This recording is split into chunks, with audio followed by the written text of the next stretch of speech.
Thank you for joining us both in person and online. It's quite a new experience to be doing something like this after so long in the dark, so to speak, for the last couple of years. My name is Jeremy Mitchell. I'm the current chair of the Edward Thomas Fellowship, an organisation established to perpetuate the life and work of Edward Thomas, who continues to inspire so many poets today. The Fellowship, in conjunction with Petersfield Museum and Art Gallery, also runs a study centre here with a collection of over 2,500 books by and about Edward Thomas, other poets and writers. I'm thrilled and delighted to welcome so many distinguished and aspiring poets who have offered to read some of their work to us this evening. I do not include myself amongst them. We are also joined by Chris Burgess and the Hampshire Recorder Orchestra and the actor Tom Durham. Chris and his orchestra will play a suite of music after the interval to accompany readings of the poems of Edward Thomas, and Tom will perform an old song or two and recite some of Thomas's poetry. But before I introduce our first poet, Kathryn Bevis, I would like to take a few minutes to make a special announcement.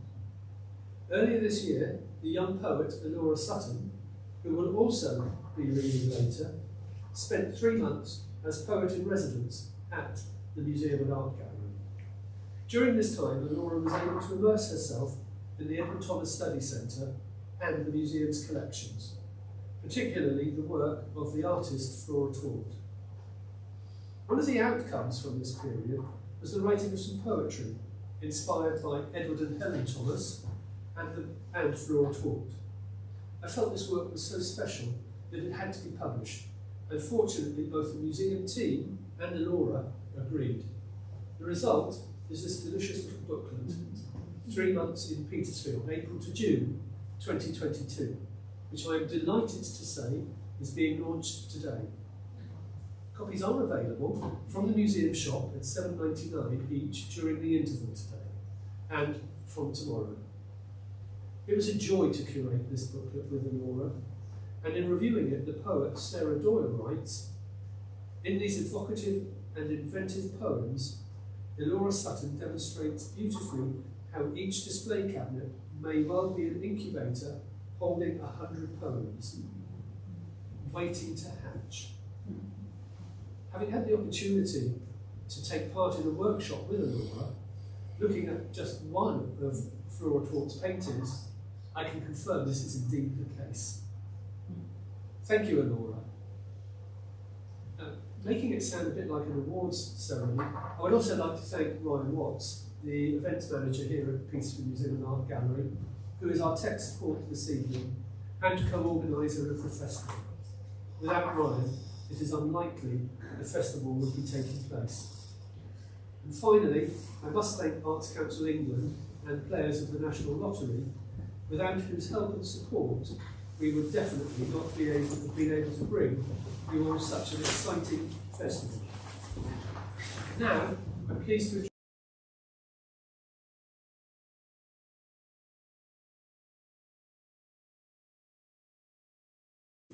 former Hampshire Poet Laureate and founder of the Writing School Online.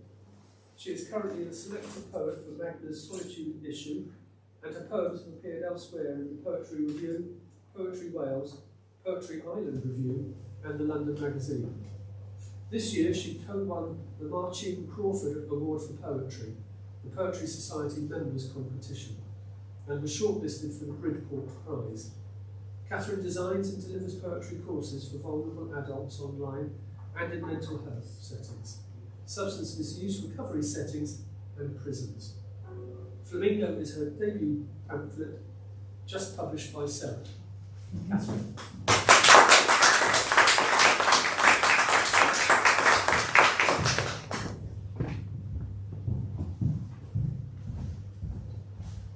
Thank you so much for that lovely introduction, Jeremy. So it's really wonderful to be here. I grew up about 5 miles away from here, so to come back and bring my first book ever on its first outing into the world is really, really special. So I'm going to start with a poem about Wonder Woman. It was very important to me growing up. Wonder Woman questions her status as a 70s symbol of female empowerment. All my villains like to tie me up. They lick their lips and salivate. My body a shining slice of cherry cheesecake. My breasts twin spaniels off the leash, the bouncy castle of my thighs. Despite my strength and speed and near invulnerability to pain, there's nothing new. The unpaid labour, crazy hours, saving the world from boys will be boys, one sleazebag at a time. They dress me up as July the 4th, spangled hot pants, red-heeled boots, my cape a parody of stars and stripes. This bustier, please. Eagle wings unfurl feathers like fingers, grappling each scarlet silken boob. Spider-Man and Superman get megabucks for half the degradation I endure. No rule to smile for them, no imperatives for warmth, no spinning themselves on the tanning bed, kebab meat on a spike. I was given my script from birth, rehearsed for the role from It's a Girl, trained to preach our need for female solidarity while whirling my tits around like mushroom vol-au-vents on a tray. Fuck that. I want to take up room. I want to spread my legs on the subway, hurl my voice, to scowl whenever the hell I please. It comes to this. I want to meet the eye of any man and feel no fear. Get me scotch on the rocks, my coffee hot, get me the biggest slice of key lime, goddamn, excuse me, key lime goddamn pie you've got. Go, apprehend your creeps. I want my sweetbread skinned and a big white bed that's empty, safe for me.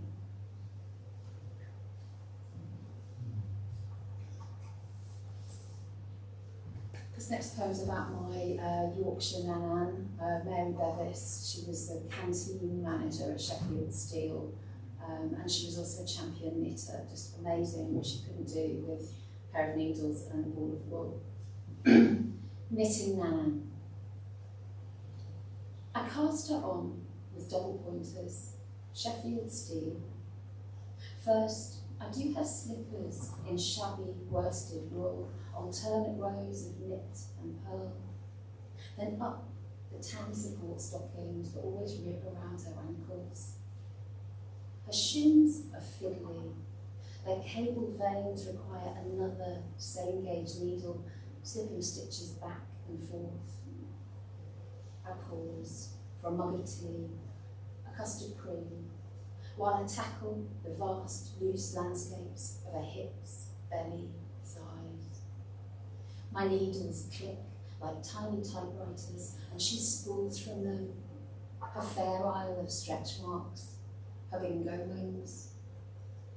I knit the screeching polyester dress she wore to clean the step, knit her freckled hands, her wedding band, knit the tumour nestling in her breast. When I reach the last stitch of her blue rinse shampoo set, she casts herself off. Now she lies in my lap as I once did in hers, her neck soft grey, that trace of B&H, the shrill acrylic of her voice.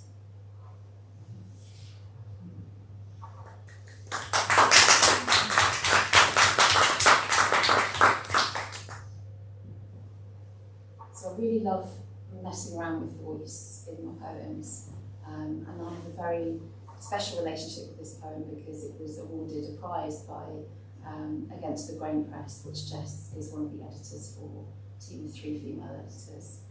So this is a really special one for me. I love the ability that poetry gives you to shapeshift into different people, like Wonder Woman or characters, but also into creatures as well, starlings.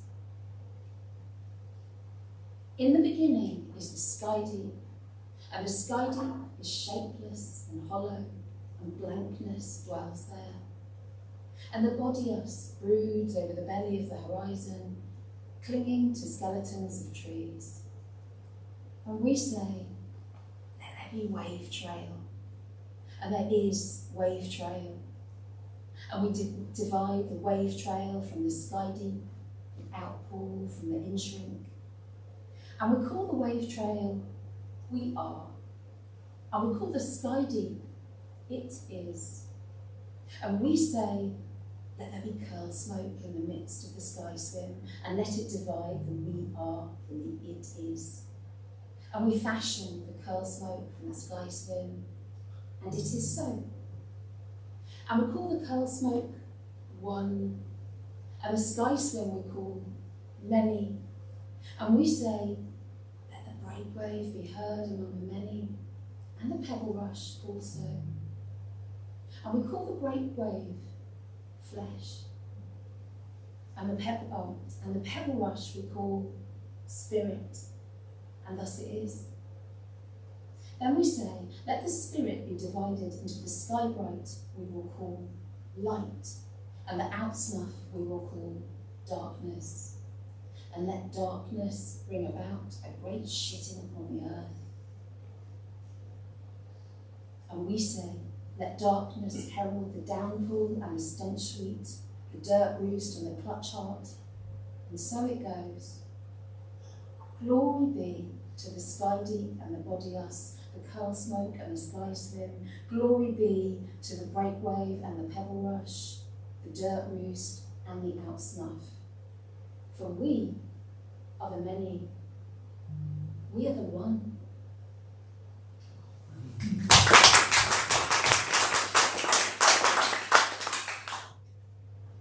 And my final poem for this evening. So for a couple of years, to save up money to start my own business, I lived in a caravan on Friends Drive. I lived in kind of community with this group of people, a single mother who'd adopted 4 babies with Down syndrome from different families who didn't or couldn't care for them. And they were grown, they are grown men by now. So I lived in community with these people as a little bit of a hermit on their drive in a caravan. Managed to save on rent, on mortgage, save enough to start my own writing school business. And when I was living in that caravan, I must have been away for the weekend visiting Ollie when he was still courting, and a song thrush made her nest right next to my caravan in the hedge, and we sort of eyed each other up when I got back, and it was too late for her to move. She'd had her clutch and was sitting on it, and so we just lived alongside each other for a good few weeks. They were noisy birds once they hatched. So this is kind of a poem about that, kind of a poem about marriage and about getting married. A wedding. That day, the thrushes finally fledged. For weeks I'd heard his whistled songs to her at dawn. Now, did he do it? Then watched her plunge into the hedge, bearing grass, roots and moss to pearl with a busy beak. She stamped the floor with tiny feet, fed the cup with mud and spit, pressed her speckled belly to the curve until it grew the contours of a bird. As we sent out invitations to the feast, she laid a clutch of brilliant turquoise eggs. Day after day, she sat and hatched her bulge-eyed brood. It was a wide-beaked time. It wore her sad and thin. I'd see them both, smashing snails against an anvil, fetching wet meat to their young. Then June came. As I stepped into my dress, Mother fastened silk-covered buttons with her crochet hook, and the last chick tottered at the nest's lip. I held my breath. It fluttered, stretched, and flew. I brought the lice-infested nest indoors to find a tangle of your hair strung gold against the brown. We have it still, her parting gift. It stinks of food, of flesh, this living mess, this coracle of scraps.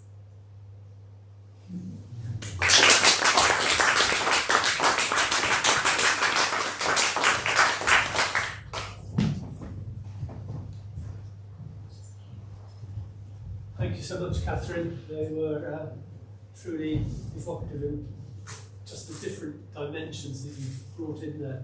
Thank you very much. I'm now going to introduce Ellora Sutton, who is a local poet from Hampshire. The work's been widely published in anthologies and journals, including the Poetry Review, Poetry News, Interpreter's House, Poetry Birmingham Literary Journal, and Under the Radar. Ellora's been shortlisted and longlisted in various competitions, such as the National Poetry Competition and the Winchester Poetry Prize, and was the winner of the 2020 Anaslexia, I hope I pronounced that correctly, Poetry Competition, and the inaugural Artilist Art to Poetry Award. She is the poetry reviewer for Anaslexia, and has previously been a young poet in residence at Jane Austen's house, and as I mentioned earlier, has done a poet in residency here. And Ellora, please. Quotes or paraphrased quotes from Helen and Edward. So this is the 6th sonnet in the sequence, and it's called Romantics. The moon is my closest neighbour. She throws extravagant parties when she's heartbroken. It's a monthly occurrence. Her blue apartment, a batch of minor poets, a crate of muslin-wrapped dessert plums. Our hands overlap often. She has a thing for taxidermy. Her favourite party game is skinning rabbits on the roof. She expects a tribute from each guest. The best yet was a jade's wing. She wore it in her hair for weeks before she lost it. The following morning I signed for plums, my usual invitation. When she's in love, we're all agreed, she can't be left alone. She sits with me on my night shifts at the laundrette, watching foam blossom against the humming glass, like ghost moths weaving their mysterious dance, she says. And this is the 7th sonnet in the sequence, what I have learnt so far. Ghost moths have been weaving my hair again. Perhaps they can taste the moon on me. I love the theory that says we are all just the universe's way of translating itself into something legible, and I am shorthand for potential, a cocoon of metamorphosing light. Everything is poetry in its mother tongue. The rain said it first, and better. The blossom said it first, and better. The road signs said it first, and better and better. The moon knows I am a flawed medium. I want to write bright, irrelevant things, an orchard of misremembered autumns. But the past is the only dead thing that smells sweet. One of the other collections I responded to in the museum was the art of Flora Tour, and I'm going to sort of stick on sort of like the moon theme that I sort of started there because, you know, it's an evening reading. I'm a poet, we like moons. So this is an ekphrastic poem that responds to a painting of watercolour and pencil work by Flora Tour. It is beautifully reproduced in this lovely booklet. And if you're familiar with Petersfield, this is in the churchyard. I believe if you were to look at that view now, you'd be seeing Josie's. So, you know, still a very beautiful view. And this is called Flora Outside St. Peter's Church at Twilight. A sheep's jawbone dropped by passing gods long ago, uncovered by rain. My powdery friends, the moon is just window shopping tonight. The gold windows across the road are your half-sisters.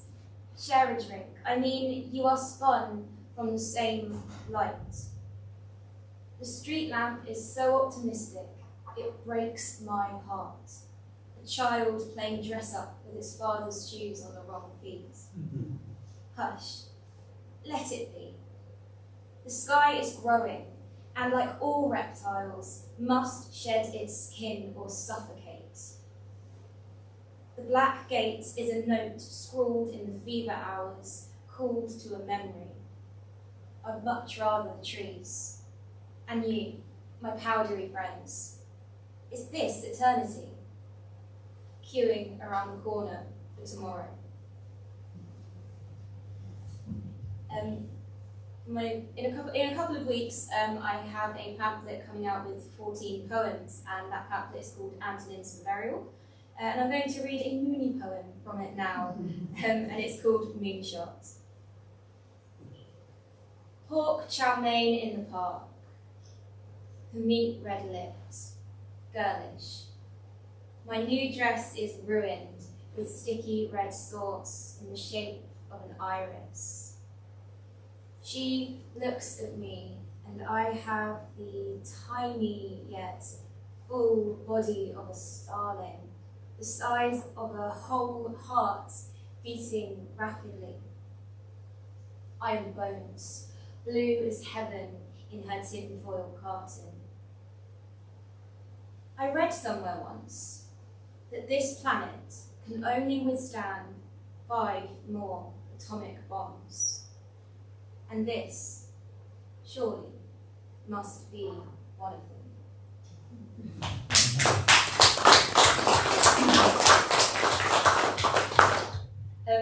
I'm going to finish this evening with a poem and sort of asking you guys a favour, because in my earlier residency we did a project called A Poem for Petersfield by Petersfield, where essentially I was a little bit lazy and I didn't want to write a poem, so I asked people to write the poem for me, essentially.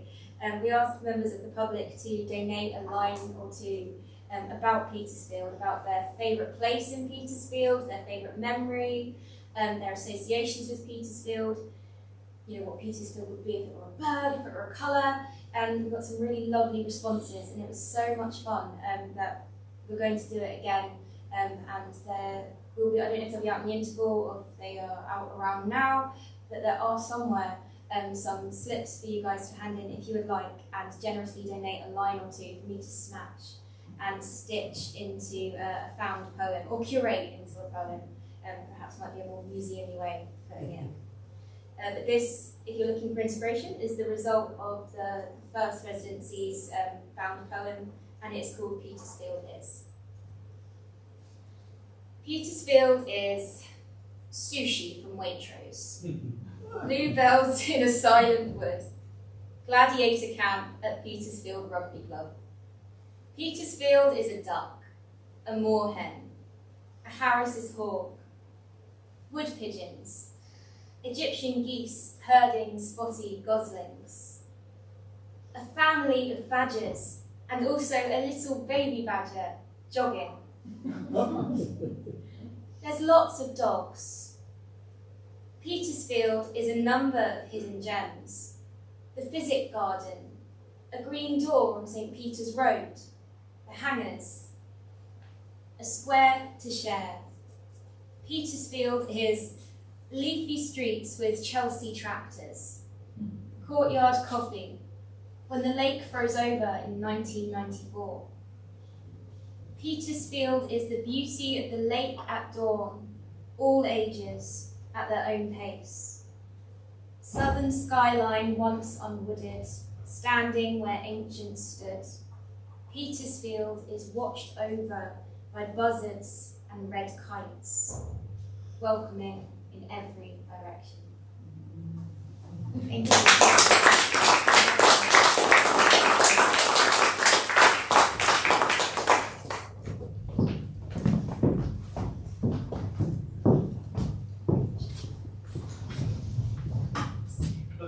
Brilliant, Ellora. Thank you very much. And looking forward to the next residency that you're going to be doing here at Petersfield Museum. I'd now like to introduce Paul Leach. Paul is 65 years old and been writing for about 5 years now, writing mainly short stories and some poetry, in no particular genre. He's been a member of Springwood Writers Club, based in Waterlooville, for the last 4 years, formerly working as a shipwright, professional close-up magician, and currently working as a support worker for adults with learning disabilities. He also has a passion for wildlife photography, and I think you're hoping within the next 2 years to exhibit your collection of avian images and to produce a book of collected short stories and poetry. Just space, Jeremy. Yes, Paul. Welcome. Thank you. Unlike my two wonderful kind of predecessors, I've got absolutely no track record with either writing or reading poetry, so just bear with me and take it easy, okay? I love nature, I love animals, and I love birds. And the first one is actually about a bird. It's called the crow, because I think crows get a really bad press. You know, most people hate crows, but I love crows, so I thought we'd redress the balance just a little bit. Blacker than a starless night, I am a shadow, drifting on an icy breeze that cuts me to the bone and chills my very soul.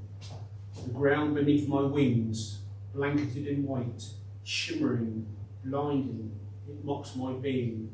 I am the harbinger of death, yet feel like death itself. Raging hunger, gnawing, pummeling, tearing me apart. I must eat soon, all is lost, I'll be no more. Through frost-glazed eyes I scan the snow-strewn fields below. I see a speck, fold back my wings and seek my prey. My feet touch down upon a hardened corpse. I tear and pull till flesh relents, to seek that crimson gem which lives within us all, that precious orb that makes us who we are. My spirits lift, then disappear into the steely air. My brother's voices call from high, then all swoop down to claim my prize. My life now hangs upon a silken thread.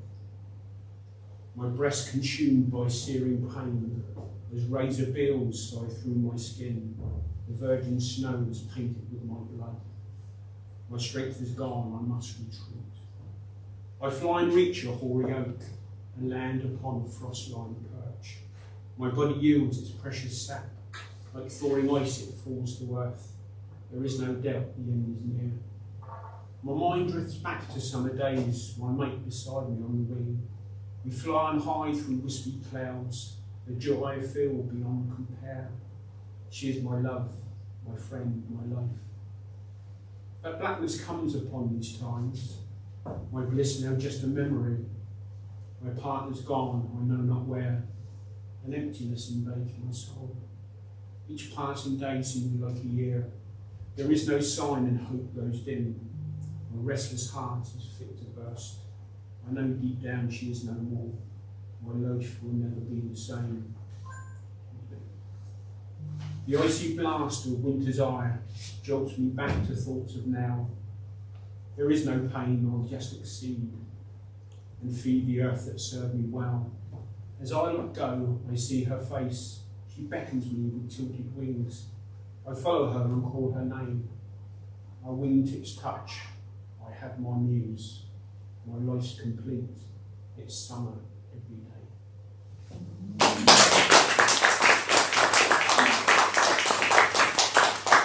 The next one is just basically, I went for a walk with a mate in the forest.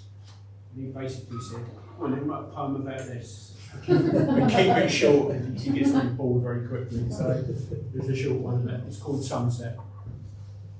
A russet carpet sings from underfoot as weary feet disturb its leafy path. On either side, the gnarled and ancient oaks gently bow to autumn's playful dance. Giants interlock their fingers overhead, and dappled light skips merrily across the forest floor. A bounteous warmth enshrouds my skin and silences my newborn friend. But then the glorious sweet shrill echo of a wren's last song reverberates around the wooded glade, and falling rainbow leaves float to the ground and feed good Mother Earth. The sun, a crimson orb, slowly arcs across the burning embers of a fiery sky, seeking only rest, and with a gentle kiss it bids the land.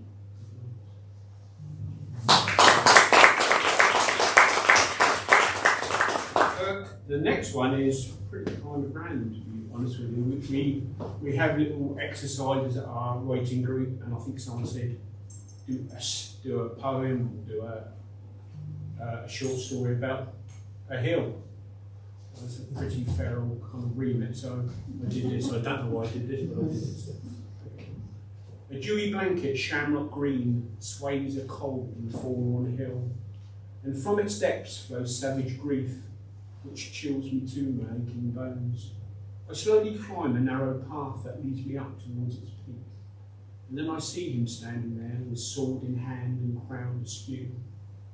He bleeds upon his conquered land and takes a knee for what has passed, his noble form now just a man, his kingdom burnt and black as pitch.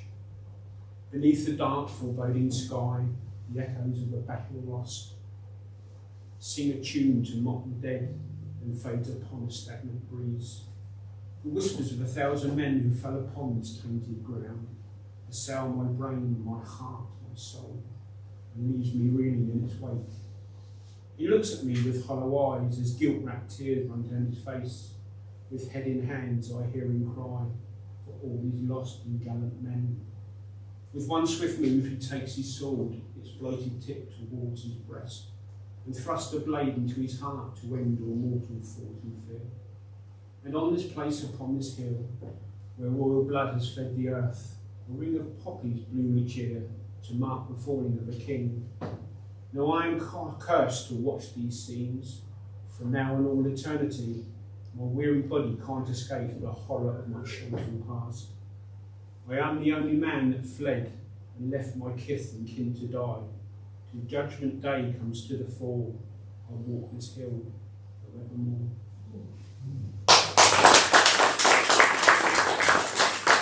I'll finish off with this one. As I say, I really like nature and kind of got a great passion for it. This is sort of a different kind of thing, but it's called The Bee. I met a bee, it talked to me. I really don't know why. It said to me, I'll be a bee until I cannot fly. Now tell me, bee, what do you see that makes you talk this way? I see the greed that money feeds and man will make us pay. My friends are dead, my hive is red with blood of all my kin. And can you say that on this day you're like and free from sin? I cannot be, and I'm not free of blame for your sad plight. But I will try until I die to help you with your fate. Well, thank you, man. You need a plan to save the humble bee, but make it fast, or bees won't last, or real humanity.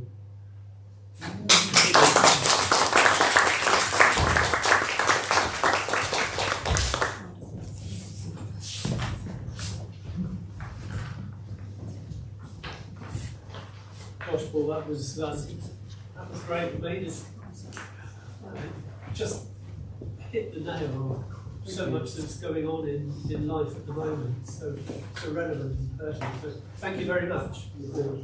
I'd now like to introduce Kate Walker, who was lucky enough to live in Steep, as she says, where she discovered the delights of walking in the hangars. When she then moved to the Midlands, she kept her Petersfield dentist, so she had an excuse to come back and walk, and the Poet's Stone has become a very special place for her. She's delighted to have moved back to the area now. Kate studied English at university, trained as an actor, then a potter, then did a master's in dramatic writing before retraining again as an English teacher, a job she loves. She has had plays performed at the Theatre Royal, Bury St Edmunds, the Hotbed Festival in Cambridge, and in various schools, and has been shortlisted for the Channel 4 Screenwriting Award. Kate teaches creative writing and enjoys experimenting with form. As a potter, she made minimalist forms, and she aims for the same honesty and paring down in her writing, which is why she is increasingly focused on writing poetry. And Kate, we're delighted you're taking part in this evening's open mic. Kate Walker.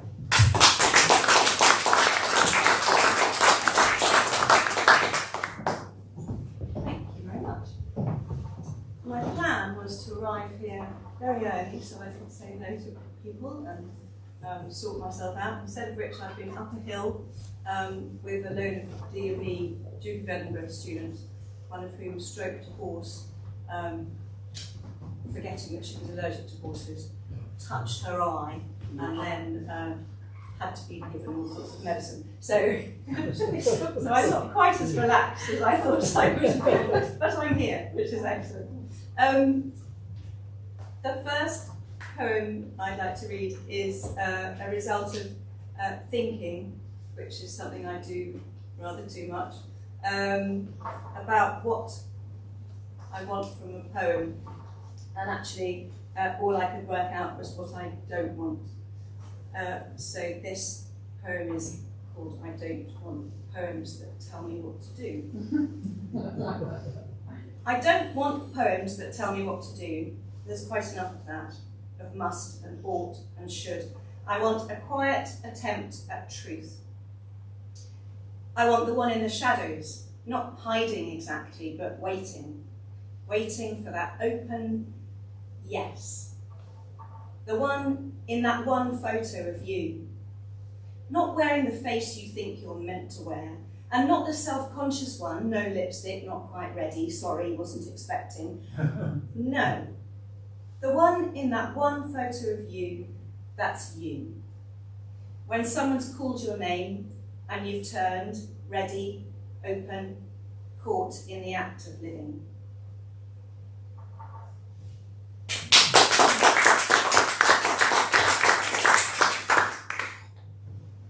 And I'm going from living to dying, I'm afraid. I think it's because it's autumn. So the first poem about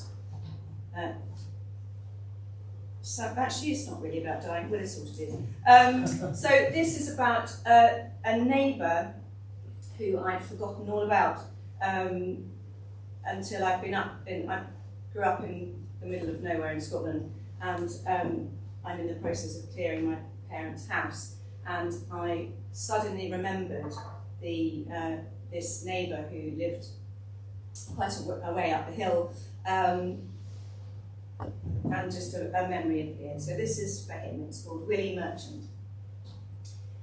Mum sometimes sent us up for eggs, or maybe just the once. We giggled at his name coming out of our mother's mouth. Giggled as we pushed each other up the hill. You asked. No, you asked. The no going back squee of the iron gate, the open double door, thick pale blue wooden strips, fortified against the Highland weather. Perhaps a dog, and Willie Merchant taking off his cap and holding it against his farmer dungarees, as we held out the money, stammered our request, waited on the threshold stone. To the right, the store, all done up now with art, a Swedish stove and Persian rugs, then tractor parts and petrol, straw and eggs, a sawdust floor, a hen or four. To the left, the living room, all brown gloss paint, smoke from smouldering peat, a cooker, sink, and space to eat. It was a Saturday, this day that I remember, because the radio, a sea of crackle, was washing up occasional football scores. Come away in, he said, and take a seat, using his cap to brush the bench, shooing a sniffing dog. You see, there was a dog. We sat, dared not catch each other's eye in case we laughed, never knowing how around our age he'd found his dad's remains next to the shotgun on the stable floor, how he collected all the orphan worries that were scattered round, cowering among the cows, tucked them all inside his pockets, kept them all this time.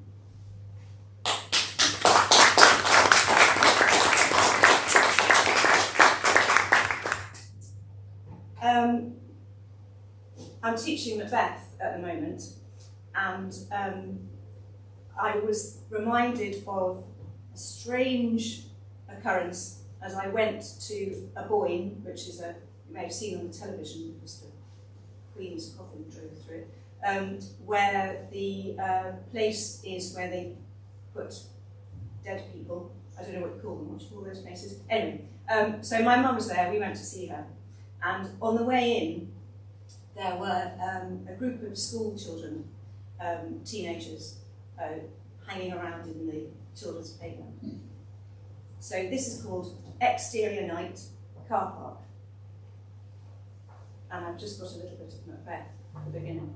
What are these that look not like the inhabitants of the earth, and yet are on it? They must be, what, 15? one geeing it loudly on the roundabout, trying to drink a can of something while he spins about. Black hood dangling, tassels trailing, leaning out his mouth wide open to the moon.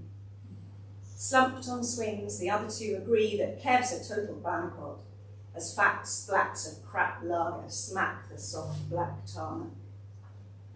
They don't all hail. They watch us lock the car, negotiate the slush and ring the bell. No prophecies for us, no telling who'll be fain or sane hereafter, no mention of the hell of pass-ag zooms, of loaded comments about clearing or not clearing rooms.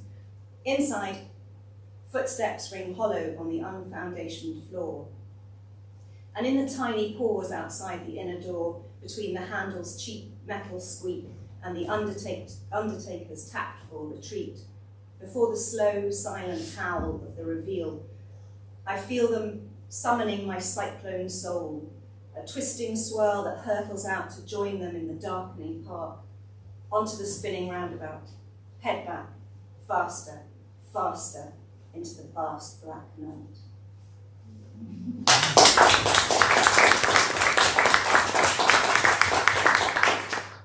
And following on from that is another poem about that porter cabin. Now I remember what we call it. I don't think of you in the side room of a porter cabin. Is the title. I don't think of you in the side room of a porter cabin next to the car park, with the smart man at the beach effect desk, rubbing his hands by the portable heater. No, you are Ophelia, with your floating auburn hair, like mine on Sunday nights when I'd slip down until the water made a monkey mask, and swish from side to muffled side, until the world began to slip too far away, and I'd come up, gasping for air, and you'd be there, like you were there when I was born, smiling, proud, weren't you? Saying, hello, beautiful, didn't you? Before you held the towel out and said, come on then, things to do, chop chop.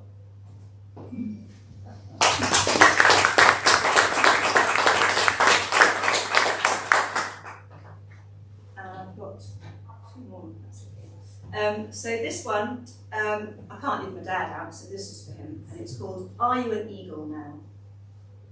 And this is because I saw what I think was an eagle the last time I was up in Scotland. I'm just sitting in the corner in your chair, when at the far edge of the field, the sun-bleached grass sweeps up into a great sand wave, a scythe curl of wing that wheels around and up to the broken top of a laddered, lichened pine. Breath held, I lift binoculars, adjust, and find you resting your almighty, haughty heft as the hill stands still for its inspection. Perfection. And you're up and off, your secret underside of checkered white, your yellow feet, your slice of silent flight, the clear and precious space you've left.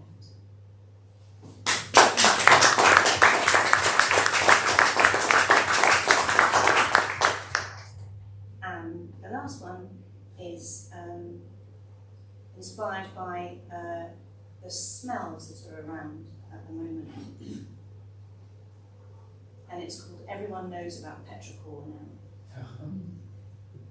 They've talked about it on Radio 4, but do they know about standing on the makeshift terrace, blocking out the heady lavender, ignoring the hummingbird moths and the geckos, in the shadow of the resurrected bay tree, sniffing and sniffing for that elusive, truffly, dig deep, sexy smell of something.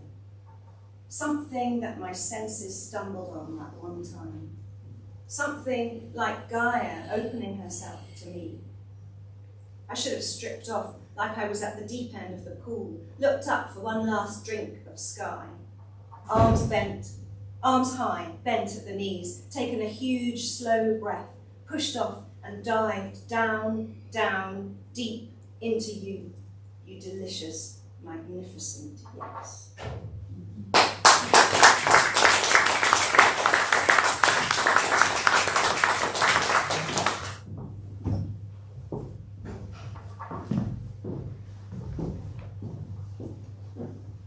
Thank very much, Kate, for sharing those with us. I love the Willie March one, the thought of the giggling, but I could smell that parlour. I think you did that really well. So that draws the first part of the evening to a close. So we'll have a 20-minute interval now. There are some refreshments available, and the museum shop is open where you can, of course, buy copies of 3 Months in Petersfield. Or you can just stop and socialise and chat, and we'll start again in 20 minutes with Chris and the recorder orchestra. Thank you.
Well,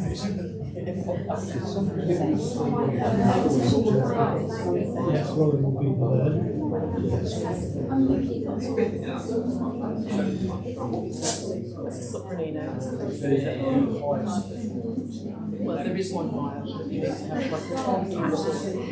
That's a contrabass, that's a great bass, that's a bass, that's a tenor, 2 trebles, 2 descants, a little bit. Yes,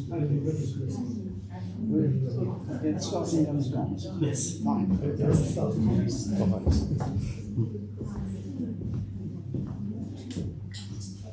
Good evening. Out of the Wood of Thoughts is a sequence of, I think it's 9 poems. Every time I count them, they come up. I come up with a different answer each time, which were put together by another poet, a living poet. I have to check her name.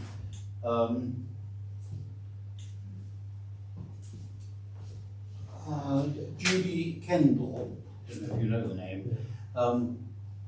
For a study day some years ago, about 7 or 8 years ago, up in Worcestershire. And it fell to the lot of a composer called Steve Marshall, well known to all recorder players, not so well known to non-recorder players, who wrote the music which links this sequence of poems. I don't know that there's a great deal I need to say to it, because I think the poems, and I hope the music, will just simply speak for themselves. But anyway, Out of the Wood of Thoughts.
Out of the wood of thoughts that grows by night, to be cut down by the sharp axe of light. Out of the night, two cocks together crow, cleaving the darkness with a silver glow. And bright before my eyes, twin trumpeters stand, heralds of splendour, one at each hand, each facing each as in a coat of arms. The milkers lace their boots up at the farm.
In the gloom of whiteness, in the great silence of snow, a child was sighing and bitterly saying, "Oh, they have killed a white bird up there on her nest.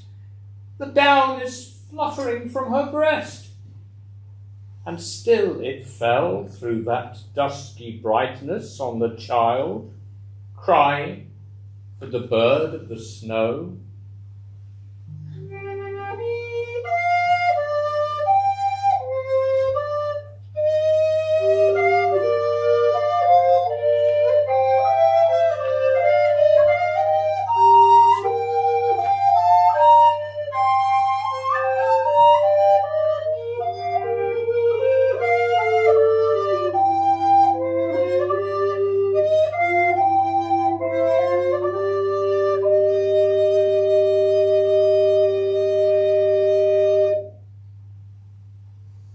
Over the land, freckled with snow, half-thawed, the speculating rooks at their nests cawed, and saw from elm tops, delicate as flower of grass, what we below could not see, winter pass.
Tall nettles cover up, as they have done these many springs, the rusty harrow, the plough long worn out, and the roller made of stone. Only the elm butt tops the nettles now. This corner of the farmyard I like most, As well as any bloom upon a flower, I like the dust on the nettles, never lost except to prove the sweetness of a shower.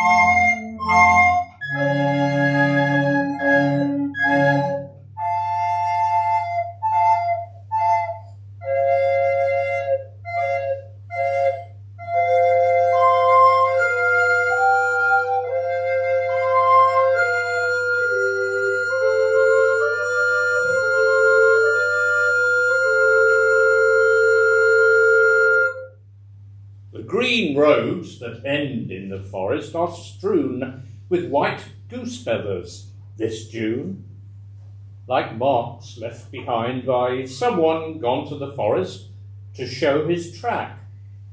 But he has never come back.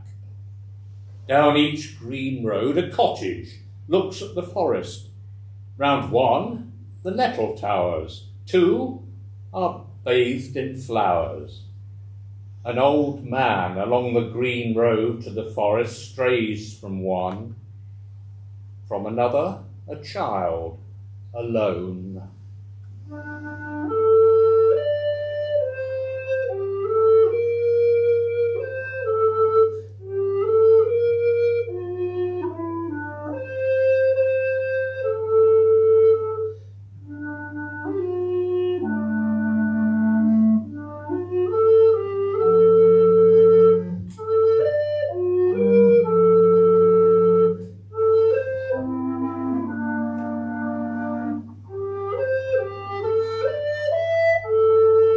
In the thicket bordering the forest, all day long a thrush twiddles his song. It is old, but the trees are young in the forest, all but one like a castle keep in the middle deep. That oak saw the ages pass in the forest. They were a host, but their memories are lost, for the tree is dead. All things forget the forest, excepting perhaps me, when now I see the old man, the child, the goose feathers at the edge of the forest, and hear all day long the thrush repeating his song.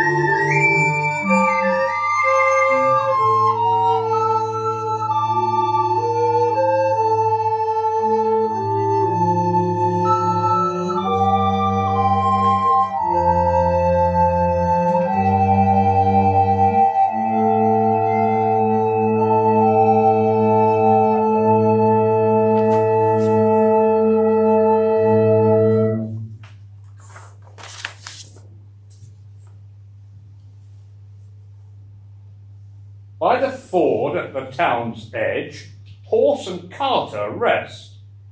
The carter smokes on the bridge, watching the water press in swathes about his horse's chest.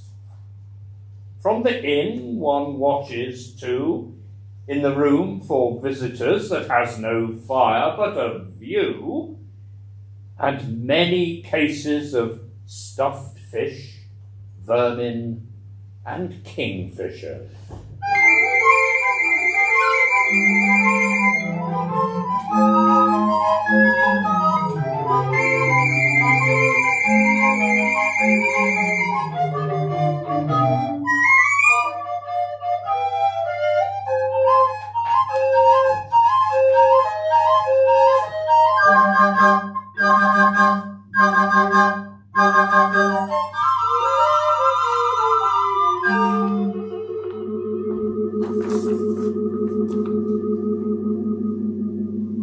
Today, I want the sky, the tops of the high hills above the last man's house, his hedges and his cows, where, if I will, I look down even on sheep and rook and of all things that move, see buzzards only above, past all trees, past furze and thorn, where naught deters the desire of the eye for sky, nothing but sky.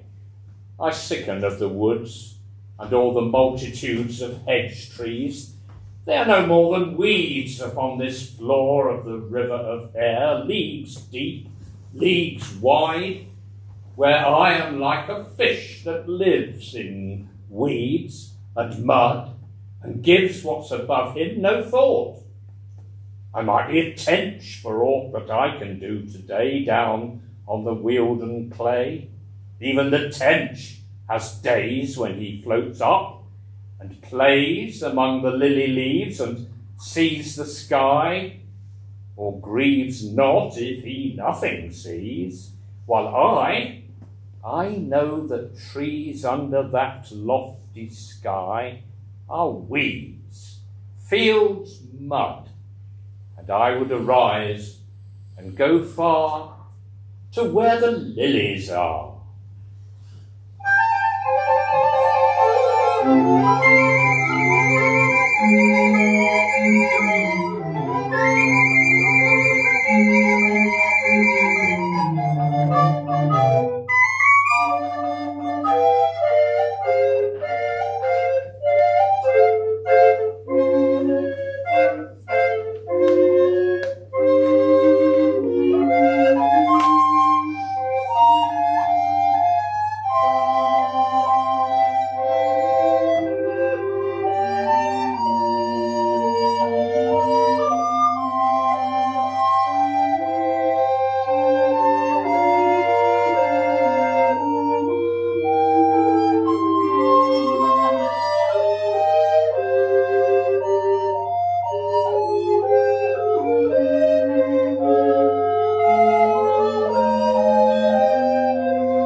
Today, I think only with sense.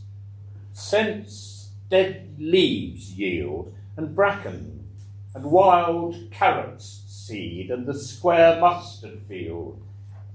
Odours that rise when the spade wounds the root of tree, rose, currant, raspberry or goatweed, rhubarb or celery.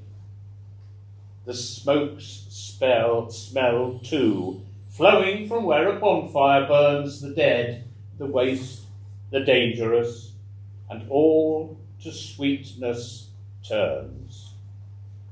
It is enough to smell, to crumble the dark earth, while the robin sings over again sad songs of autumn mirth.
Thank you for bearing with us while we just rearranged the room. That was wonderful. I think Chris is not here at the moment, but I thought that was great. I didn't realise that recorders had such a range. Especially this strange. Anyway, so I would now like to introduce Tom Durham. Tom, I think, is an actor of stage and TV. And has appeared with the likes of Derek Jacobi, Pete Postlethwaite and Malcolm Tierney. Tom is also a great admirer and lover of the work of Edward Thomas, and is going to perform some of it for us now. Tom, welcome. We'd like to join in at times. We'll just see what happens. It's a little nerve-wracking. We've had so much music and everything. But I've come from Highcliffe today, on the way to Bournemouth, and when I practice some of these poems, I can be strolling along the cliffs looking at the Isle of Wight, and this is a particular Edward Thomas that suits here. And as we've had some music, it is an old song. The sun set, the wind fell, the sea was like a mirror shaking. One small wave that clapped the land, a mile-long snake of foam was making, where tide had smoothed and wind had dried the vacant sand. A light divided the swollen clouds, and lay most perfectly like a straight, narrow footbridge bright, that crossed over the sea to me, and no one else in the whole world saw that same sight. I walked elate, my bridge always just one step from my feet. A robin sang, a shade in shade, and all I did was to repeat, although no more a roving with you, fair maid. The sailor song of merry loving, with dusk and the seagulls mewing, mixed sweet. The lewdness far outweighed by the wild charm the chorus played. I'll go no more a roving with you, fair maid. A roving, since roving's been my ruin. I'll go no more a roving with you, fair maid. In Amsterdam there dwelt a maid, mark well what I do say. In Amsterdam there dwelt a maid, and she was a mistress of her trade. I'll go no more a roving with you, fair maid. A roving, since roving's been my ruin. I'll go no more a roving with you, fair maid.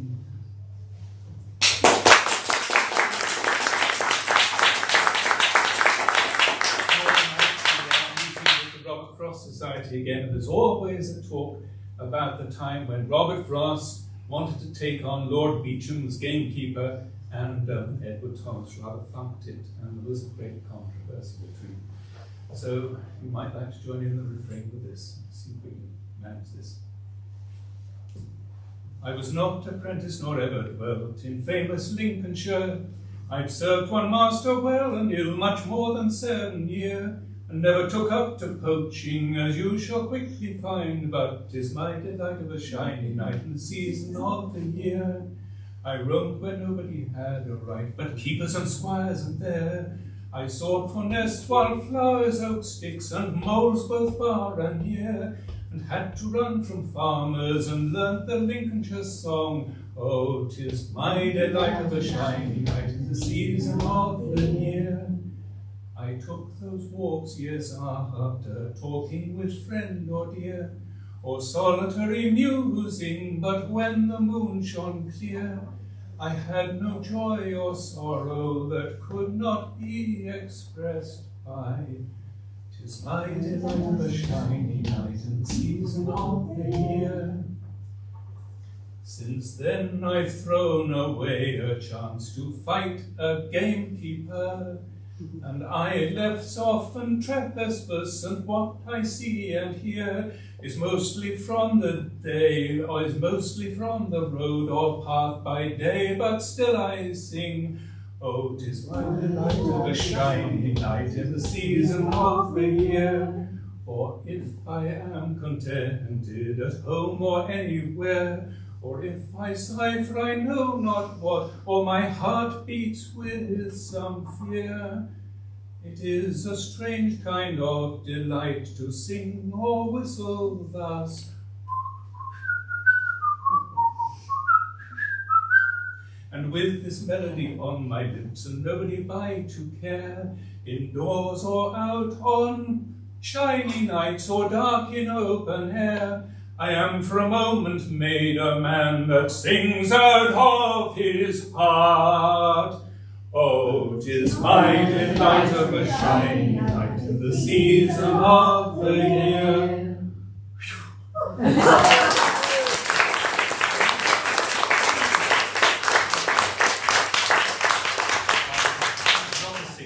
I've never done that before.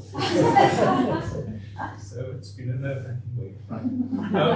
I'm going to do one of my own poem in the anthology Elected Friends, dedicated to Edward Thomas, and it hinges on this poem, which is not quite the right season.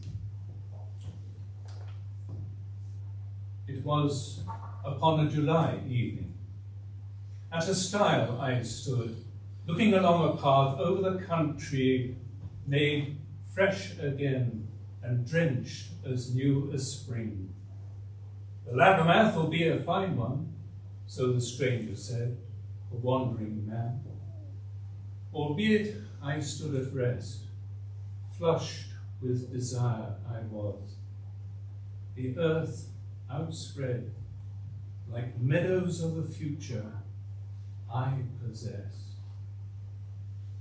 And as an unaccomplished prophecy, the stranger's words after the interval of a score years, when those fields are by me never to be recrossed. Now I recall this July eve, and question, wondering, what are the latter math to this or spring?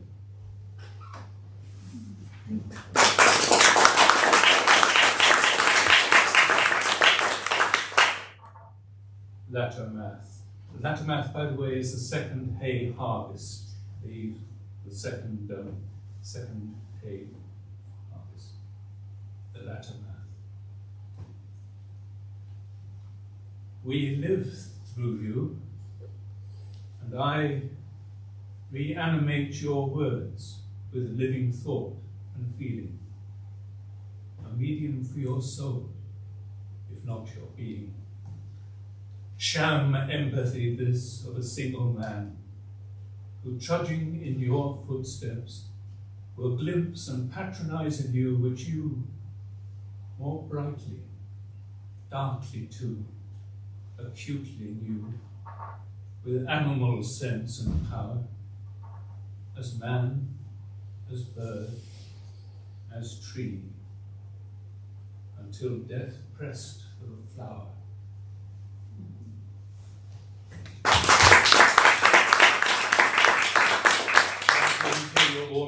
when they had an exhibition of the war poets, and there was showcases of each of their personal mementos, the shell-blasted diary, which was transcribed, the pocket watch that stopped. There was also some flowers that had been pressed for his daughters and from Yvonne, so the actual flowers were pressed in those cases. And yes, let's just try this. This is a poem I've only just really sort of noticed properly.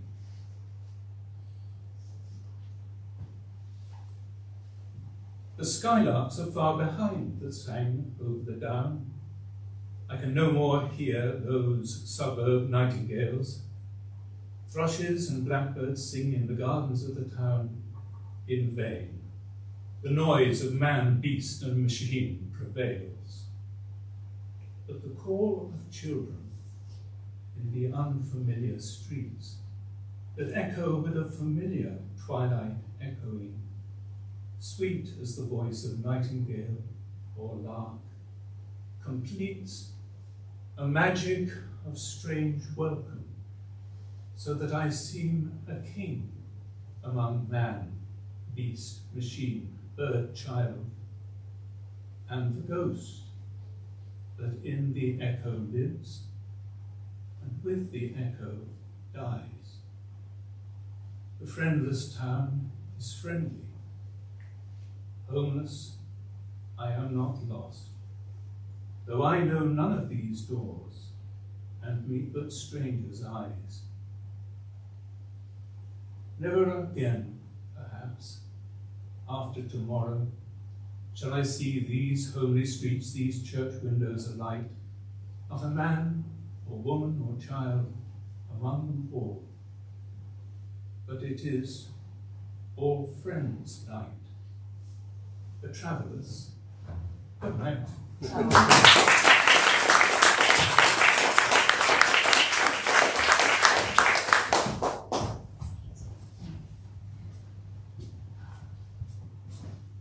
Tom, you were as evocative as ever. Much fun. And a side of you hadn't seen before, so there might be more room for a musical Well, I keep interlude. saying the other times people should do some community singing. Yes, yes. Quite keen on it. Yeah, well, we'll have to think about that. We've got the Ash Grove coming up tomorrow in the Yes. Oak Grove. So Not some. you can see Tom again tomorrow evening on the online discussion between the Edward Thomas Fellowship members and the Robert Frost Society, which is it's an online only event starting at 6:30, and so you can find out details and join it if you want to by going through the Petersfield Museum and Art Gallery website and going on to the Literary Festival. So we may see some of you again tomorrow. I'd now like to introduce Margaret Jennings. Margaret's been writing for a long time and has a poetry chapbook out called We Are the Lizards, published by Dempsey and Windle. Her novel, The Worry List, was longlisted in the Bridport First Novel Prize several years ago, but has yet to find a publisher. I expect there are a few people like that around. Margaret set herself the task of, I love this, of getting 100 rejections this year, and that at least is going well.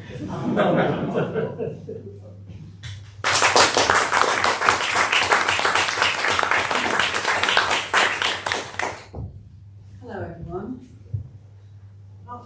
COVID's meant that it's been a long time since I've done this. I'm a bit nervous, so please excuse me. This first poem is called Bramble, and blackberry brambles can be stripped of their thorns and used to fashion baskets and other useful artefacts, and this is the poem that came from it.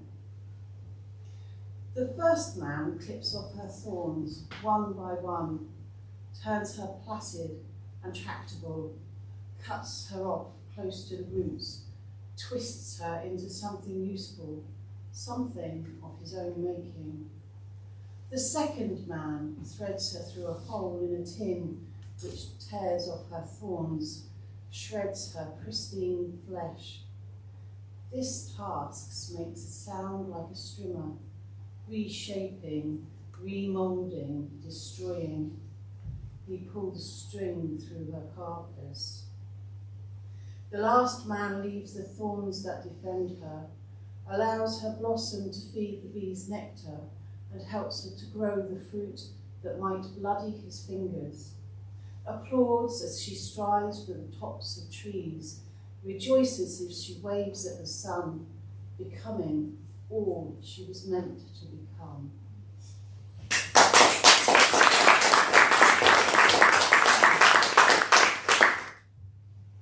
This one's just called A Child of Air. Last night, a child of air came to me in the shower while I was crying, showed me sores on her legs, red and infected. I pondered how to take her to the doctors when she did not exist, although her weight was real when I lifted her, and her skin, being air, was that of a newborn, hardly touched, the gap between there and not there. She floated to the point where she was level with my eyes. I said, "I'm sorry I cannot make your legs better." She said, "I'm glad you stopped crying." And we left one another, both filling the gap between there and not there.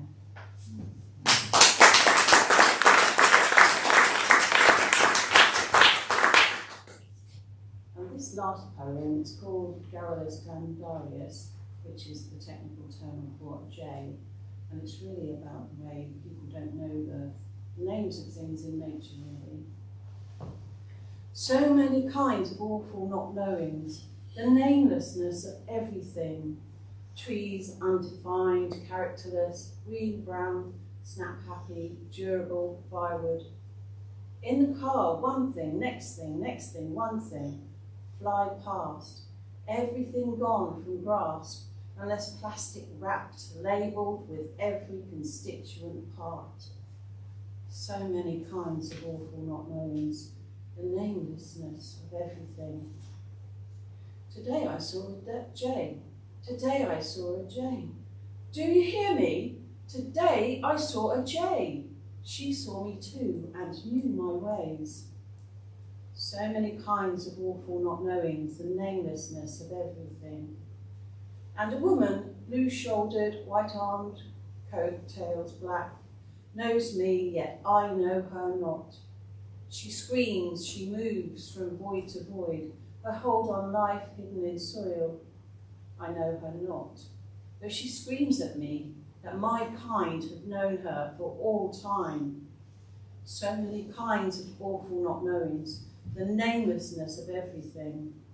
That twist of shell on the shore, historyless, defined only by the moment of crunch under booted foot. So many kinds of awful not knowings, the namelessness of everything. Today I saw a J. It did not leave its name. Thank you.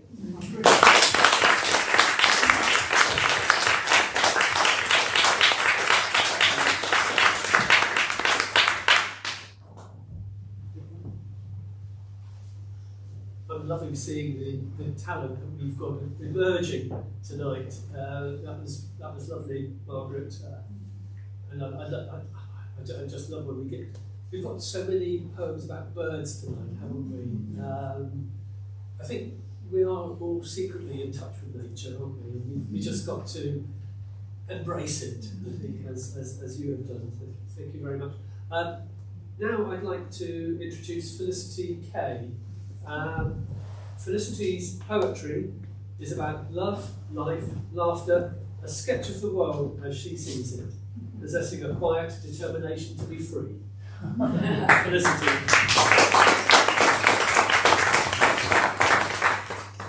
We're heading south now. I'm not from this particular neck of the woods. I'm from the south coast, so not too far away. It's very marshy down there, unless you actually go all the way to Hayling, and then there's a beach. Well, you know, don't you? You know what I'm talking So off we go. Pre-dawn on Hart's Farm marshes. Grey sea, grey sky, grey bee. I see a woman with a barrow spreading popcorn beneath a tree. Her clothes in holes and gaffer tape patching up her boots. She gathers armfuls of the stuff and aims it at the roots. I'm woebegone and Raggedy Ann, she says, presses her cheek against the bark. Please send me wealth, let fortune fall, and light this dreadful dark. Low and wet lie the fields on the marshes. High and wide sings the song of the sea. Not a thing to obscure the horizon before the tree and the woman and me. Well, at first I thought this woman mad and felt inclined to scorn her rapt embrace, her desperate prayer, her eiderdown of corn. But then I thought, I too am poor, my pockets full of fluff. You never know, her prayer might work. I've heard of stranger stuff. So I moved closer to the listening tree. So, hello, I cried, and she replied, hello, as strangers do. And I moved closer to the listening tree. Please send me wealth, please do. Low and wet lie the fields on the marshes. Wide and high sings the song of the sea. Not a thing to obscure the horizon between the tree and the woman and me. Minutes passed and we remained whispering wealth to the listening tree, till our words became like a heartbeat, weird accompaniment to the sea. And slowly the world was forming, gaining colour and shape as we spoke, till the bright sun split the horizon and wealth pulsed the heart of the oak. Wealth, wealth, beat the wings of the seabirds as they welcomed the benevolent one. Wealth, wealth, sang the breeze in the yellow grass beneath the returning sun. And quiet now, and high is the sky on the marshes, and quiet now the woman and I, knowing there is no gold in the heart of the oak, because the gold is all up in the sky.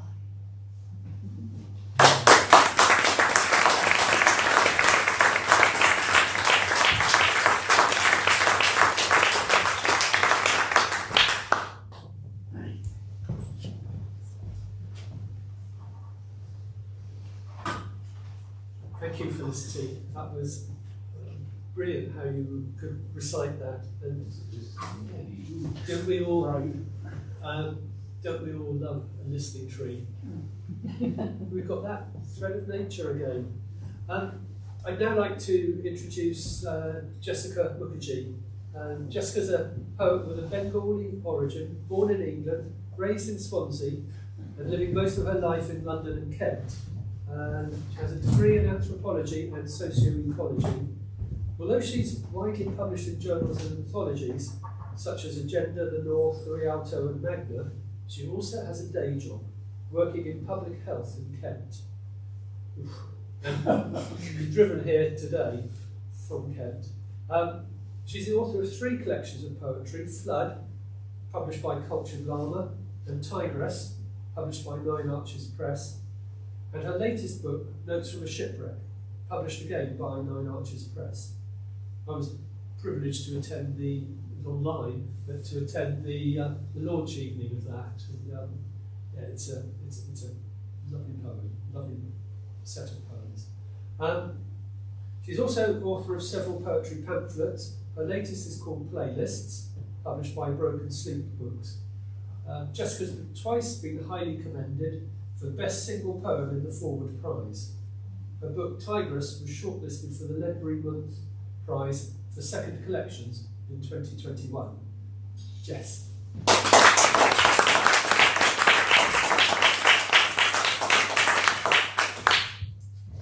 Well, this is the best best open mic I've ever been to in my life. And also, I've now been so sold on Petersfield that I'm going to find a dentist so that I can now and again.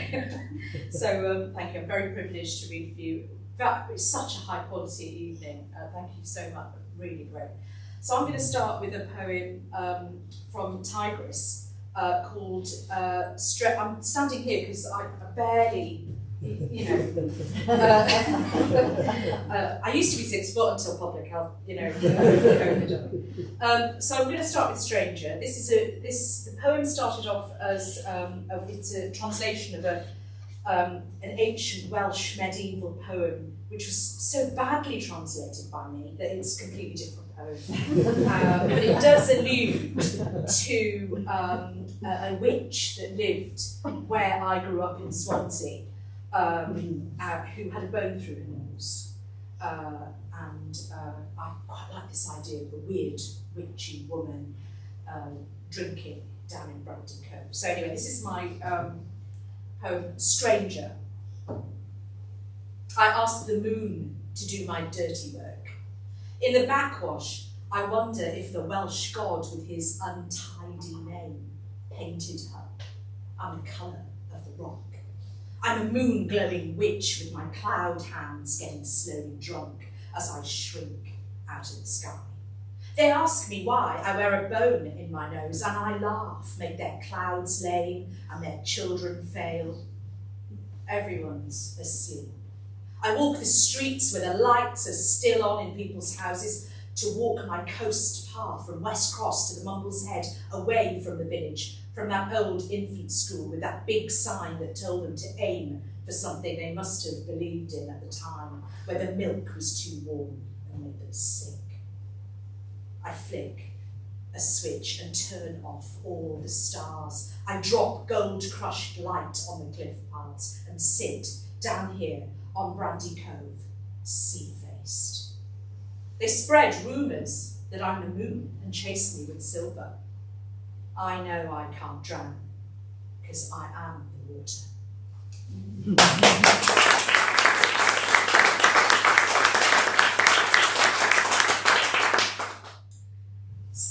I remember when I was a kid, I was the only Asian kid in school, and the kids came up to me and said, "Why haven't you got a bone through your nose?" And I went to my dad and I said, "Oh, they said that today." He said, "Well, you go back and tell them that we were inventing algebra when they were in caves. Go back and tell them that." So I did, and they went, "Well, what's algebra?" We were only 5. So it all ends up in poetry. It all ends up in there.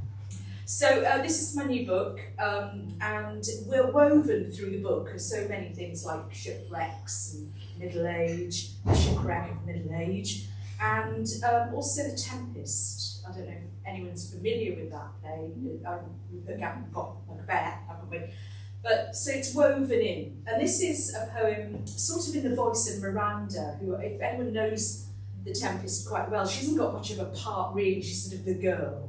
But I wanted to think, what if she got really powerful? And what if she got really powerful when on her first period? What would that be like? So this is called Flotsam.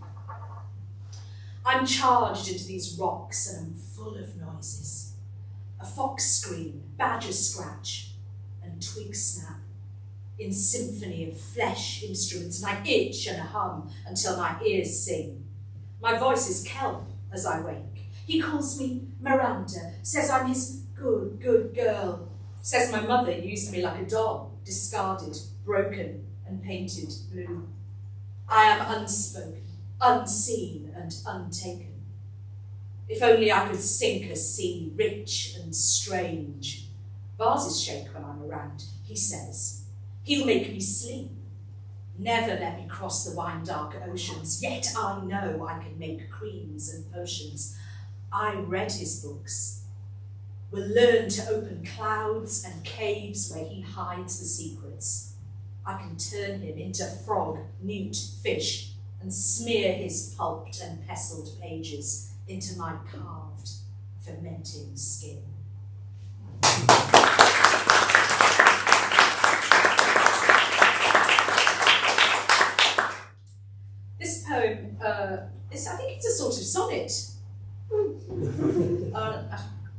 And it's called Jetson. And you know, when you were a kid, you brought these little eggs.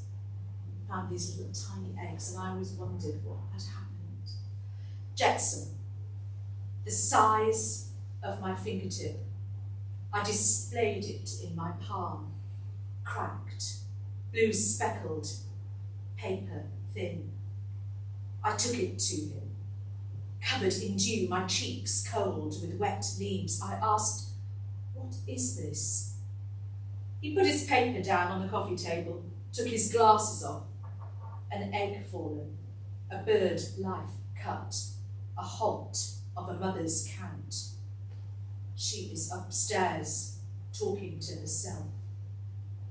I read I was inside my grandmother once, in a famine, felt pecking, a rise of seeds and blood, a need to run into the world and bury myself inside earth, in case I should also crack, fall away, slip into air.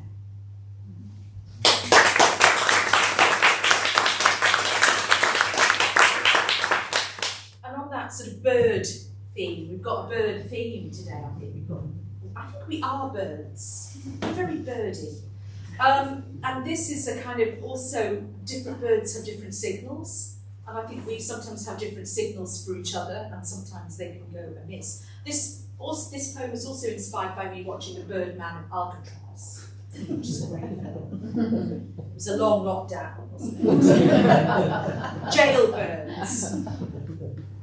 The crow keeps records of my movements. No need for locks, his beak is keen and fast.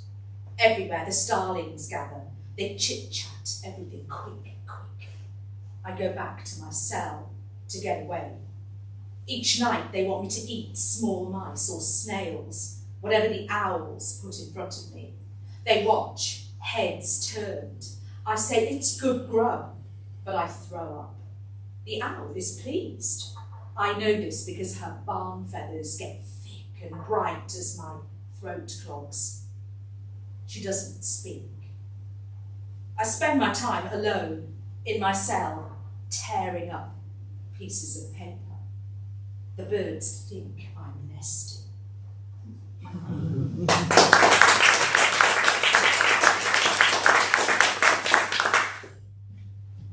This poem is, well, I'll let you, it will be your poem once I deliver it to you. But my parents came from Bengal, ended up in the Mumbles. They often think of the coast that they lived on. And I was thinking very much of when we get older, do we still carry our younger selves inside us? When we look at each other, we're still seeing the girl and the boy inside us. So we're all, in a way, aliens as we get older as well. So this is called Aliens. It might actually also be about aliens.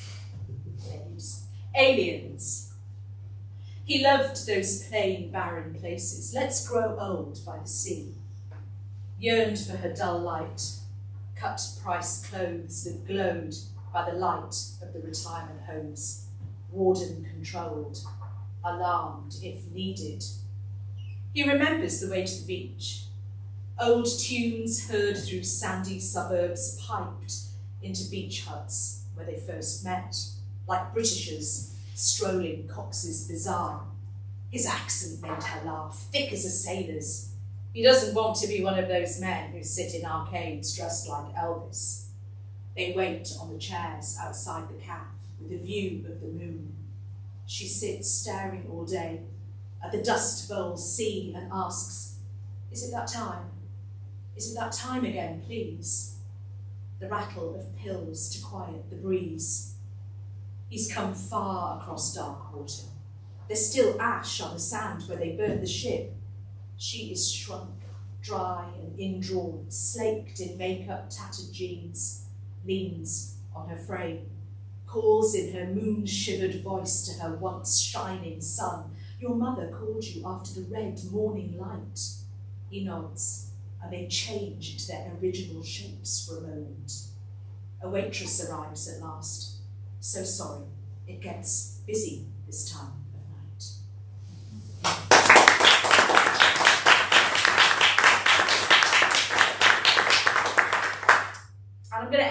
with the kind of doing the nightingale thing. I think we all have to write a poem about a nightingale. I think it's in the contract if you start poetry. So this is my nightingale poem, and it's called The Caller, and I've loved reading for you. Have a great festival. The Caller. There is a legend that I was once from India before the world was so broken and left scraps of me here in the kitchen. I throw the night door open, listening for him. Somewhere behind the foxcall, there is laughter, a rattle. Flycatcher, over here. His tight trick and urgent call ticks from his guts. Come here, come here. Night singer. I didn't hear over the noises, the television, the cooker, next door's moans. I'm leaning from the window as he reaches quietly at first. And can I answer, I'm here, at last, ready to duet into a blank and deadly future. There's a legend that nightingales sang for the Indian kings. Can I entice him with the smells of spice? I shed these fake leopard skin slippers and run into the garden, Ovid charmed, alarm called, sprout beak and shrink eye. I grow lung song sharp, and he keeps calling, come, come. And my human hunger is marked for his words to sing our lonely songs from a kitchen window, forever in the dead or dark. Flycatcher, rattler, all my island's voices call again, and my brown feathers appear for a moment as he sings more urgently, now nightjar, wind fallen in the cold dark. Come here, come here.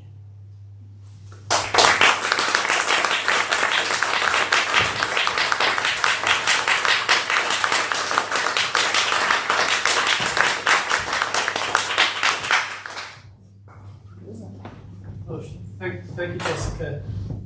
I think you can tell how well that was taken. I'm now thinking of Miranda as a bird. There was so much feeling, and thank you for your kind words. They were gratefully received. I'd now like to introduce Yvonne Reddick. Yvonne is a poet, scholar, and nature writer. She's the author of Ted Hughes, environmentalist and eco-poet, and Burning Season, forthcoming from Blood Axe Books in 2023. And Yvonne has travelled down from Preston today, after work, to be with us this evening. Thank you, Yvonne.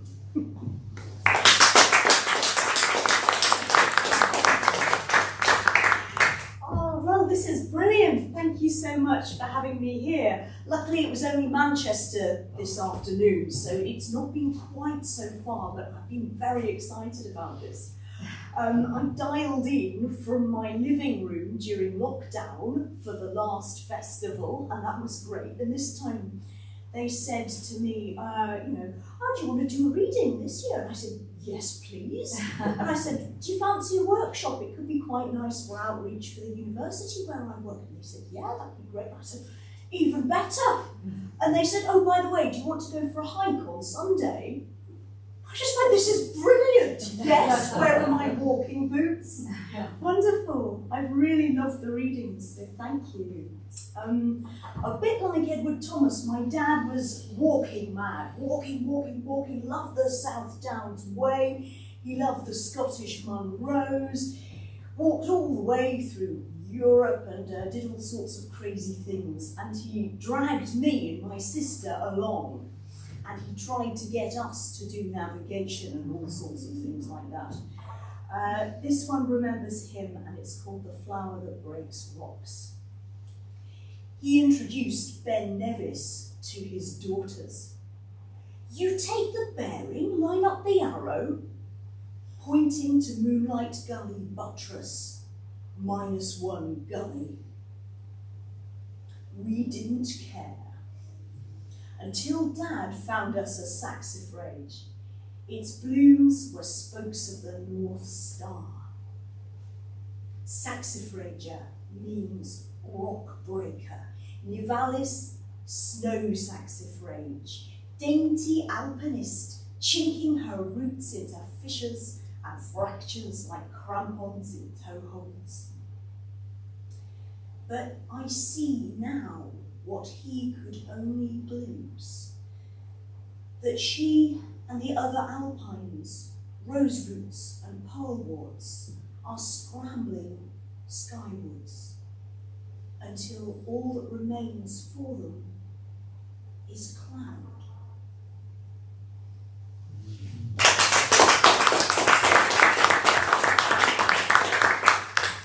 So during lockdown, I can remember there was one place I wanted to get out of my flat and go to, and it was the top of Kinder Scout. I just longed to be out on the Kinder Plateau, and I've just been wandering about on it in all weathers really, now that I actually have the freedom to do this. And this poem, Dear Tor, is about one of my favourite outcrops on the top of the Kinder Plateau. It is a boulder that has a hole that goes right the way through it. It's really quite fascinating, and there was nowhere else I wanted to be more than there when we couldn't really go anywhere. So this celebrates being able to get out again. Dear Tor, I've been away a year, Tor. I've needed your grit, the blink of light in the fissure at your heart. Tor, those were the months the city shuddered. Breath was taxed, air was weaponized, locks clicked their steel tongues shut, stayed mute. Goldfinches on the building site, mushrooms infested the wood panels on the balcony, moss rioted an underfoot forest, bird's nest fern and hearts tongued by the potted lettuce, squadrons of flies. I need heather honey air, Tor. I need the rainy breezes. I need water. Give me your sedimentary, patient endurance. The wind breathing in you. The same view down the valley for millennia. Rain laving you. More grass feathering your chin. Bilberries springing at the corner of your eye. Tor, years stream from your back. You who remember when this rain-licked upland was estuary, when the edges sailed at the equator and land was wave. Tor, give us time.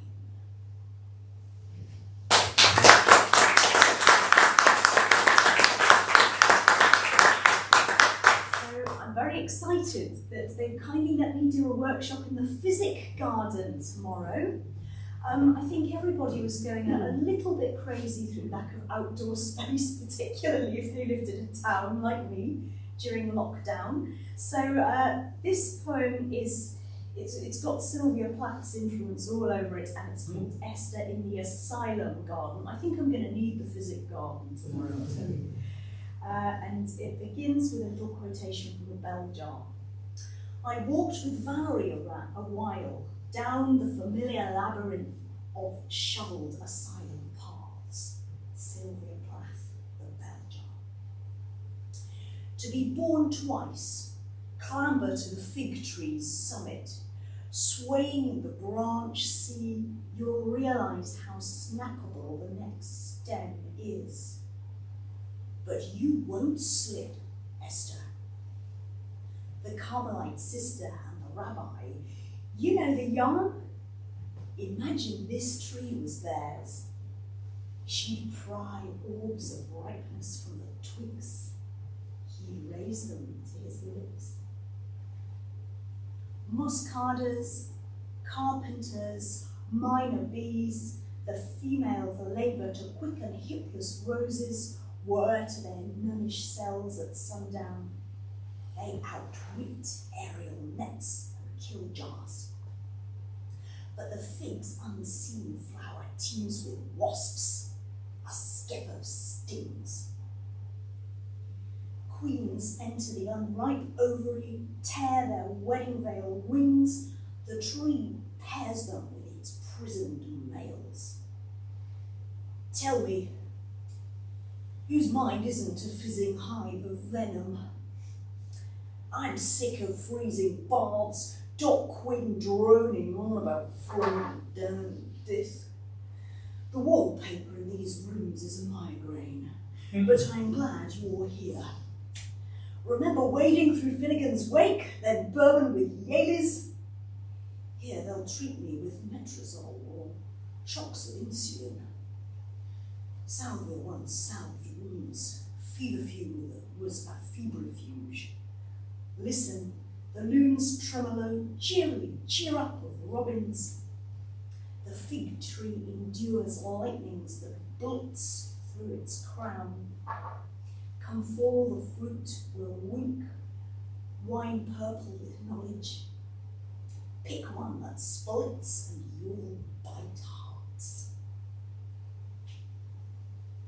A globed one for Lyon, Ravenna, El Arabi, countries close as hell. That bracelet of bruised finger marks on your wrist has healed. You've survived entrees laced with poison, those 40 barbiturates you swallowed. Your line will live beyond the final page. We'll climb the espalier, drive all night to Elm Street, begin the right to plant our second spring. Come now with me.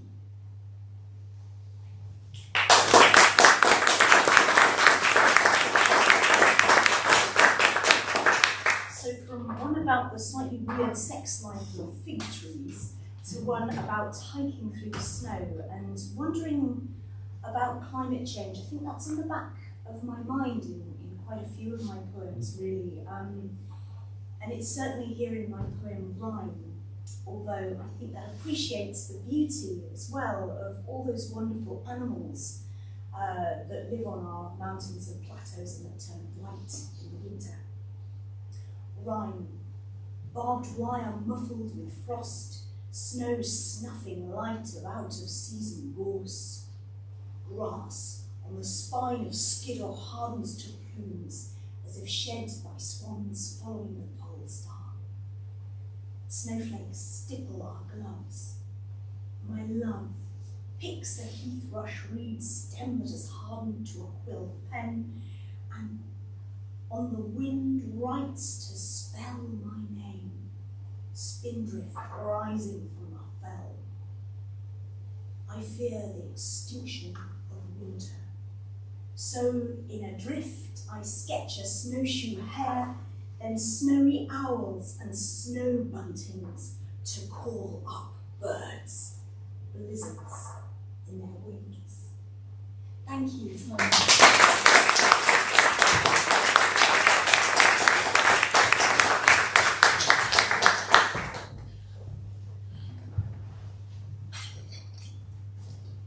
Thank you very much, Yvonne. Lovely. And I was jotting down a couple of things, and eco-poetry was coming out very strongly in all of that. It's so visual as well, your writing, so thank you very much. I think that probably draws us to the end of the evening. I would just like to put a couple of plugs in, as one does. As you know, this is the Edward Thomas Literary Festival. Tomorrow is a very full day, and we're also running a book fair out in the museum courtyard. I'm promised that there is not going to be any rain.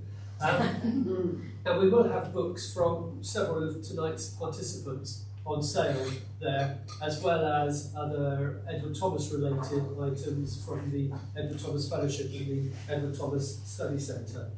Also, tomorrow morning, the Brunch of Poets session will include some of our readers from tonight, Kathryn, Ellora, Jessica and Yvonne, plus Daljit Nagra and the Irish poet Michael Longley.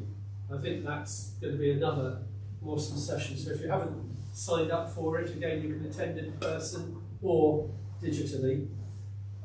And I'd just like to say thank you everyone for your wonderful and evocative readings, and to our in-person and digital audiences. How nice it is to be able to do this again. Thank you all, and good night.